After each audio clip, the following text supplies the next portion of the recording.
Let me start with something uncomfortable but true. Most DTC brands don't lose money in marketing, they lose money before the product even ships. At the factory, in the code, in the vendor decision, in the this seems fine moment that no one questions. And the worst part, most founders don't even realize it's happening. They think my ads stopped working, my margins are just tight, this vendor is just hard to deal with. But what's actually happening is this. Your sourcing decisions are quietly bleeding your business.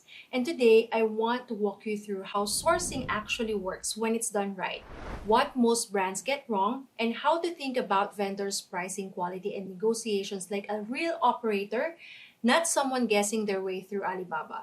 If you're a DTC founder, this will change how you look at your supply chain.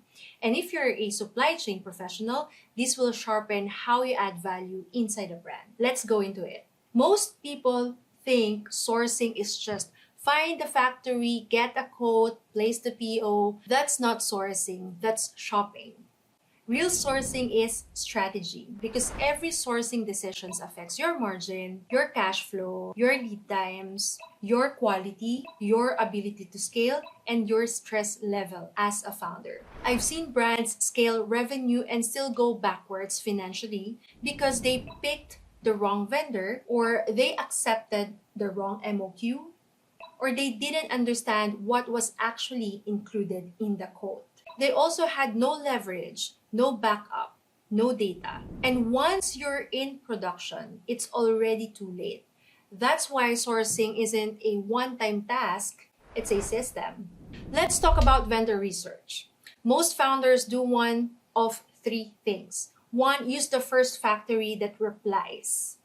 Number two, use a referral without vetting. Or number three, stick with one vendor forever because switching feels scary. All three are risky. Smart brands build a vendor universe, and that means mapping vendors by product type, knowing who's good at what, and understanding capacity, materials, and risks. You also have backups before you need them. Because the moment you rely on one factory for everything, you lose leverage. Good sourcing starts with screening fast, eliminating bad fits early, knowing what red flags to avoid, and understanding which vendors are worth pursuing long term. This alone can save brands tens of thousands per year. Now, here's a tough one. A lot of brands choose vendors based on they reply fast, or they seem nice, or they said yes to everything. That's not a capability assessment. That's vibes. And real vendor evaluation looks at manufacturing capabilities, quality systems, lead time, reliability, communication under pressure, pricing behavior over time, past performance signals. Because the factory that says yes to everything is often the one that misses timelines, or they cut corners, they changes the materials without you knowing it, or surprises you mid-production. Data beats feelings, always. When you score vendors properly, decisions get easier and conversations get more professional. Now let's talk about RFQs, or request for quotes and costing. This is where most margins quietly disappear. Founders often don't realize quotes can hide costs, BOMs can be inflated, materials can be swapped later without you knowing it, freight assumptions can be wrong, labor complexity adds up fast, and if you don't structure your RFQs properly, you cannot compare factories fairly. You're not comparing apples to apples, you're comparing guesses. Now, strong brands standardize RFQs, understand the BOM structures, or bill of materials. They spot inflated unit cost, then catch material switches early, and know their target margin before sampling. If you don't do this upfront, you end up fixing margin problems after launch, and by then, you are already stuck. Here's another misconception. Quality is not something you check at the end.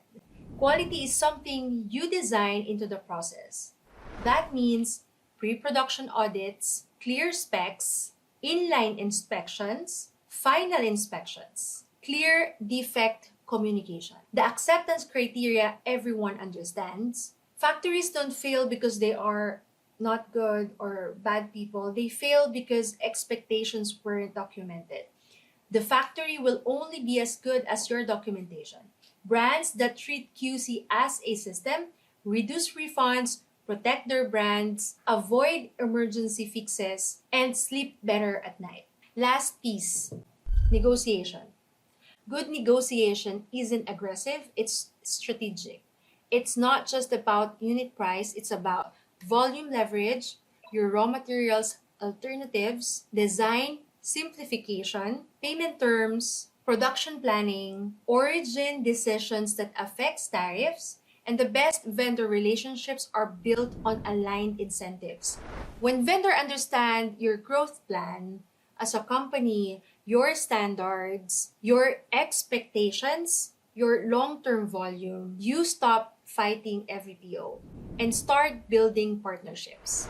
If any part of this made you think, oh, we're definitely leaving money on the table, you're not alone. And this is exactly why we built a structured sourcing system at Moon Supply Chain. We help founders and teams design sourcing properly, build vendor strategies, protect their margins, reduce risks, and scale without chaos. If you want to see how this works in practice, I've put a link below where you can explore our approach, tools, and frameworks. Go to the link in the description to learn more. So no pressure, just clarity. And one more thing, if you're a DTC founder and you want to be around other operators who care about supply chain, margins, inventory, and other important decisions in running DTC, we also run a private circle community for founders. It's where we walk through real scenarios, not theory, no fluff, no hype, just honest conversations about building sustainable DTC brands. You'll find that link below as well. If this video helped you, hit like. If you want more honest supply chain conversations, subscribe. And if you've ever lost sleep over vendors, margins, or production timelines, you're exactly who this channel is for. So see you on the next one.